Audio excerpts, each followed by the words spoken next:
जेवण तर भरपूर झालंय, पण आज मला करायचे त्या कापण्या. म्हणताला आता ही पातीला घेऊन उभा राहिली तर आज मला कापण्या बनवायच्या त्या. त्याच्यासाठीच गव्हाचं पीठ आणि गुळवणी आणि थोडस बेसन पीठ असं मिक्स करून ही पीठ आम्ही मळून ठेवलेलं आहे.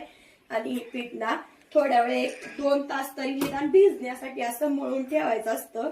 आता जेवण झालंय, पसारा पण अजून आवरून झालेला आहे, पण फरशी पुसायची माझी राहिली अजून. आणि आज बनवली होती अंड्याची भाजी, तर त्याची पूर्ण रेसिपी मोठ्या ब्लॉग मध्ये मी शूट केलेली आहे.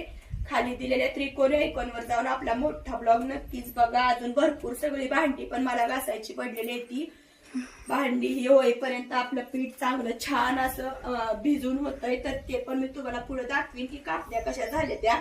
तुम्हाला कापण्या हा पदार्थ माहिती आहे का, ती पण मला कमेंट करून सांगा. आणि माहिती जर नसेल तर नक्की पुढच्या वेळेस तुम्हाला रेसिपी जर पाहिजे असेल तर मला कमेंट मध्ये सांगा, मी नक्कीच रेसिपी तुम्हाला देईन. आणि कापण्या एकदम भारी होते त्या. पीठ जेवढं जास्त मळ तेवढं छान होते त्या. मम्मीला तर कापण्याला जास्त आवडते त्या, लय आवडते त्या तिला. तर माझा सकाळपासूनची सगळी काही धमाल मस्ती बघायसाठी आपला मोठा व्हिडिओ शेवटपर्यंत नक्की बघा. खाली दिलेल्या त्रिकोणी आयकॉन वरती जाऊ.